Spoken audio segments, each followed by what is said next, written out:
Take spell. Thank you. And I may do it right after this presentation. A couple disclaimers. No one has ever said that to me. Do you know? No editor has ever been that forward. My dad said that to me one time, but not an editor. So, what is an academic star? I mean, it's sort of a relative thing, isn't it? I mean, is it a movie star or is it a dinner theater type star? So I was thinking about that. I was thinking about some examples of academic stars. Barack Obama was a famous professor. We're in Massachusetts, so I think of Elizabeth Warren. Very famous, tortured, but famous. And anybody know who that is? Boy, I'm dated, aren't I? John Houseman from Paper Chase. It's a great movie if you ever want to see it. It was, I think, in 1974, set at Harvard. He was a law professor. And I saw this movie with a friend of mine who was going to be a pre-law, and after he saw it, he decided he didn't want to be a lawyer. I said it was fiction. But anyway, those are famous academics. The one thing they all have in common is none of these individuals edit a Hopkins journal. So I have to give you a little bit about Hopkins because it's relative to dealing with academics. So we do 140 books a year. We do fulfillment.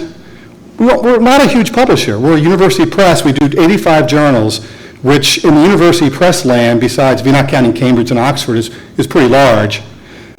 We do membership management services, and it's a home of Project Muse. I don't know if you're familiar with Project Muse. But Project Muse began at Hopkins. It started just with the Hopkins journals, and it's now 700 journals and about 30,000 books, something like that.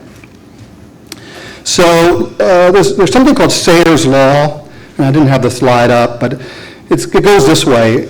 In any dispute, the intensity of feeling is inversely proportional to the value of the issues at stake. So there's a corollary to that, and the corollary is that's why academic politics are so bitter. And I think there's been some other, Henry Kissinger said that to some degree, that the stakes are so low, or the rewards are so low sometimes that the fighting becomes very intense. So these are the journals we published. These are these are journal covers from the last 2 years that we've added. All humanities, all social science. That's very important. We're nonprofit, obviously. We're an academic arm of the university, and this is important. Our director reports to the provost, which makes us an academic arm. So we have to be very good citizens. We have our feet in both worlds. We have to be good citizens of the academy or the university, which means we have to adhere to the organizational rules of the academy, but we're a business. We don't get a subsidy from the university. We're required to pay our own way. And in the journals world, as any journal publisher will tell you, we're nonprofit, but the role of the journal division is to make a surplus so that we can publish books that don't necessarily make money. Monographs, scholarly monographs, those types of books. Very niche journals to some degree. Now, we do have some journals that are larger, that have more interdisciplinary, like American Quarterly or some of the MLA type journals, but many of the journals we publish are very small niche. Late Imperial China, Journal of Jewish Identities. So the scholars who edit these journals may not be well known, but they're big in their fields, their niche fields. That's the point. Reputation and ego is relative to what pond you're in. They don't get any money from us, very little. That's too bad because you'd have leverage sometimes, right? Sometimes when someone's getting a financial reward, there's some leverage, but sometimes they get an honorarium, sometimes a small royalty. But the editors are doing this almost exclusively because they enjoy the intellectual engagement, or they wish to serve the discipline, or maybe the society that owns the journal. And I want another disclaimer. The overwhelming majority of the individuals that I've worked with in my career as editors have just been outstanding individuals, wonderful people, So, the examples that I'm going to give you here is very rare. I mean, this is not the norm. The overwhelming majority are some of the most decent people I've ever been around. So I just want to put that out there. This is not, I'm not even suggesting that this is what university press publishing is usually like. This is another interesting thing about it. I guess I lost that one, is every journal that we publish has to be approved by our faculty editorial board. That is because Hopkins is very guarded about the imprint. They care about the imprint, and they care about putting the name Johns Hopkins on something, whether it be a technology transfer, whether it be a book, whether it be a journal. Every project has to be approved. And that's where we've had some issues with ego. So the usual process is you create a docket, you get reviews, and you get that faculty approval. You never know what you're going to get when you walk in there, because you don't know if someone's had an issue with a previous editor or with you never know. There's a journal called, I won't give you the name of the journal, it's a very core journal in its field. I thought it was like an easy decision. I didn't really prepare that well for the meeting, because I thought, this is so easy. I got the reviews. I walked in there and I got destroyed, because there was one guy on the board who was Professor Emeritus, and he was emeritus, which means he can do whatever he wants to do, and he had a blank check, and he did not like certain members of the board, of the editorial board. They didn't know why we were publishing it. So we worked through that. We worked through it. I made the really bad mistake of talking about finances. And what I basically said was, we're publishing this journal so that we can publish these other books that lose money. That didn't go over very well, but it was a reality, and I got it approved. So this is how it used to be. Agreements tended to be informal. We don't own most of our journals. Most of the journals we own are not owned by the university or the press. Smaller humanities journals have become more attractive. Project Muse did one thing that it's transformational, really, in humanities publishing, especially for us, is that they made these small niche journals incredibly profitable, primarily in the middle part of the aughts, the 2000s. So journals that before were small publication, small circulations, didn't have a lot of value financially, all of a sudden became targets for other publishers. Which meant that we had to keep editors happy. And terms for editors were often open-ended. These journals, a lot of times, were personal fiefdoms. They'd been editors for 45 years, 30 years, 25 years. That was not unusual. And they created power centers, especially true with literary journals. Literary journals tended to be that way, where you'd have editors for 30 or more years, and it became a very powerful position for these editors. All right, so this was I'll give you a little bit of a story about what happened to me early on. Not that early, actually, but early enough that I was able to make use of it. There was a journal. It was a journal of record. It was being published for well over 70 years. It was only the fourth editor in the journal's history, and this editor had achieved iconic status among the discipline's thought leaders. So a very, very important person in that field. So the editor decided to retire, and he gave us 1 year's notice.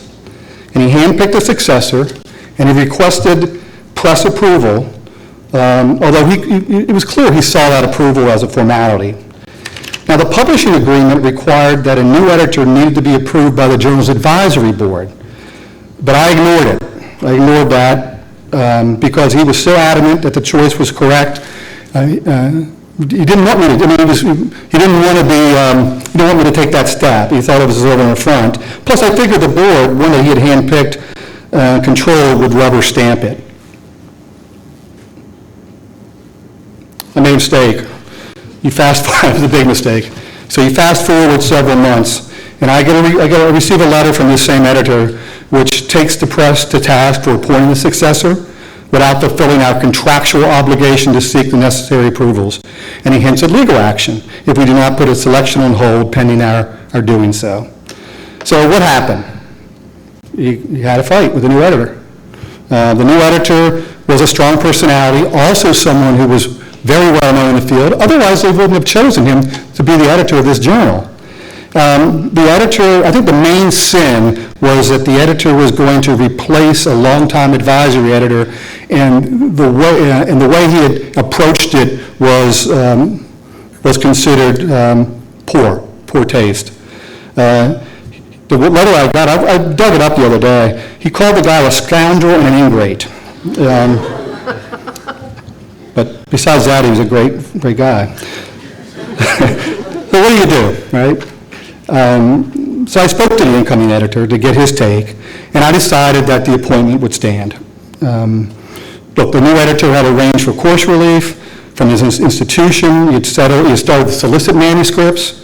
He had arranged for office help.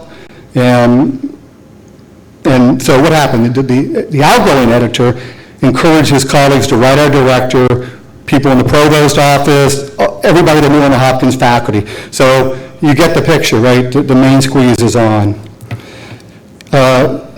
This situation was a bit unusual because in all the other interactions I've had, the editor was very civil, he was very polite, and was very slow to anger. So the intensity of feeling here was a little shocking, and I didn't really know how to approach it. I was a little bit at a loss, and I was a little scared too, because when you have the provost, when you have your director, when you have someone, and Hopkins is a very prestigious institution. It's one of the leading research institutions in the world. So I'm not ashamed to say that I thought twice about it. But I felt that we had done the right thing by appointing this new editor, and it would be unfair to pull the rug out from under that person now. And sometimes I think the main thing is you have to have some standard. You have to have some sense of what's right and what's wrong and how far you're going to cross. Capitulation is a big part of this, and it is a strategy. Let's face it. It is a strategy. We'll talk a little bit about that later, but sometimes you have to decide when you're not going to capitulate, and you have to line up some support within your institution to have the ability to do that. And if you work for a good institution, if you have a good boss, like the press does, they're going to support you on that. If you don't, get another job because you don't want to be there anyway, frankly. Because if it's not this, it's going to be something else. The other thing, another common scenario that you see is that one editor gets upset because another editor, he or she doesn't feel that the other editor is pulling their weight. That's a very common thing that happens.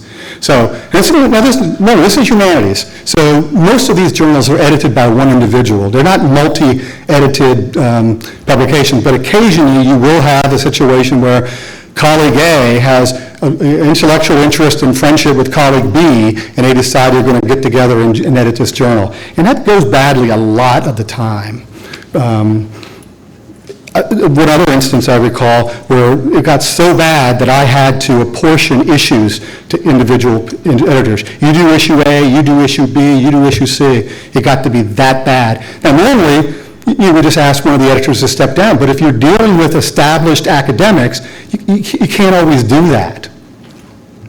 You have to find some sort of accommodation.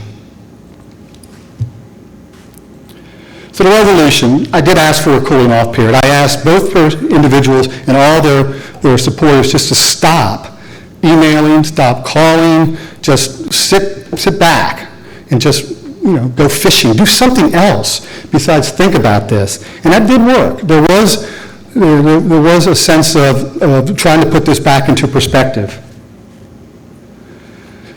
So I identified some individuals acceptable to both sides to help broker a resolution. So the old, build a consensus. So they suggested names, and we put together an advisory board to help resolve the issue. And as I said earlier, I kept my director and other stakeholders within Johns Hopkins briefed on it. That's very, very important that you make a phone call to public affairs at Hopkins and let them know what's going on, so they don't get blindsided. Now, this situation didn't reach that level, but we have had other situations, for instance, where An association we published their journal for and handled their membership decided to take a stance on the Israeli boycott, the Israeli academic boycott. That was a big deal, and we wanted our university to be aware of it because there was a donor situations and all that sort of thing. But keep your stakeholders involved, let them know what you're doing, build that support so they have your back. So we introduced a 3-year term. It was going to be a 5-year term, but we introduced a 3-year term. We just split down the middle. We did the Solomon type thing. You have 2, you have 2. And this is a big thing. We reorganized the journal's governance and editorial structures. So we created basically governing boards and, what's a better word, sort of boards that would determine editorial quality. So we laid out criteria for how we would evaluate this journal. Because remember I said earlier, any publication has to be approved by the faculty board, and that includes an evaluation of the editors, what work they're doing, the aims and scope, quality of the journal. Same thing here. Usually you don't go back and look at that, but we decided that we were going to go back and periodically look at those metrics to see how this journal was doing. And we made those groups function. It wasn't just something we put on paper to accommodate this solution. We actually scheduled meetings, we had phone calls, and it worked. And we were able to use this sort of model, this evaluative model, in other instances where there were disputes. So some tactics. We modernized all our contracts. What I should have done, right? The obvious thing is I should have said, hey, there's this clause, and that person would have said, I want to waive it. And I would have said, give me that in writing. But no, I was like, I trust you, we're a gentleman here, and I was also intimidated. Modernize your contracts and enforce them. You have to. Everybody talks about it so far, right? Check your ego. Think big picture. That's very important. I'm a competitive person. I think you have to be when you're in the journals business because other publishers are trying to get your journals and you want to try to acquire other journals. But it's really, really important that you do try to not be competitive in some of these situations. Because every mistake I've made, most of them have been because I haven't controlled my emotions. I think, you said that. It was very smart. You have to do that. Otherwise, you make poor decisions, you say bad things, and you end up apologizing. Again, that's really important. I think there's a couple things. I mentioned the word capitulation. That's a strong word, but it's accurate. That's a resolution strategy. Sometimes you have to capitulate. A couple examples. We had a journal, very, very profitable journal for us. A very nice editor, very mild-mannered, quiet. He's a scholar, English scholar, poet, all that. And he wanted the press to publish a book of essays, revised essays from the journal. Now, I had a rule with our director also, is that the books division would work independently of the journals division. They make their own decisions, because remember, all these projects have to go in front of the board. And the book editor, the acquisitions editor in this field, declined. Well, the guy went absolutely ballistic. He did. It was incredible, the sheer anger that I saw from this person. It's one of those flash moments when you realize that you see this person and you never look at them the same way again. It was one of those moments. Well, we capitulated in about 10 seconds. I was like, publish the book. I mean, we're going to lose a $500,000 journal because we're not going to publish a book. We'll pay for it. And then we revised the contract where the press would publish one of these types of books every 3 years for him. And then when we get out of it, we got an 8-year contract. But there are times when you can't capitulate. Peer review. The integrity of journals are based on peer review. So we've had instances where editors have not enforced peer review properly, opaque peer review, or transparent peer review. And we have stepped in. I've stepped in and replaced editors in that way. That's because the other thing that's happening here is that individuals' careers are based on publication. And we have had instances where scholars have come to us in parts of disputes with their universities and disputing a decision to publish or not to publish a paper. And it's really important that systems like Scholar One are available so there is an audit trail for that. So we will not capitulate in something like that. Or if there's something like, we've had issues with editors being very rude to authors, not responding. We'll try to interact with that. So it's all about risk assessment. It's about risk assessment and understanding, the personality of your editors, where they are, understanding that the stakes aren't really great in terms of financial. They're not getting much of a reward from us. And it's difficult. I will say it's difficult because there are so many stakeholders. But the big thing for us is to get, again, the big picture, understand how important our program is to our university press as a whole, and also just understand what motivates these editors for doing what they're doing. And again, most of them, the overwhelming majority, are wonderful people. But it happens. I mean, it happened 2 days ago when somebody wanted to, I got a phone call from an editor who was upset because we were charging a permissions fee for essays from the journal to be in a book that a publisher was publishing. I mean, that's the business. Publishing is, what do you own in publishing, right? The only thing we really own in journal publishing is the copyright in a lot of ways. So, that was a situation where we agreed to lower the price or something like that. So anyway, you never know what's going to set people off. That's why you've got to go in every day, being willing to take a step back, understand where your principles lie, think of the big picture, and work with your colleagues to get to the right place. But my hair wasn't gray 5 years ago, believe me. And I am going on a trail. I'm getting out of this business in 10 years or so. So that's it. Thanks.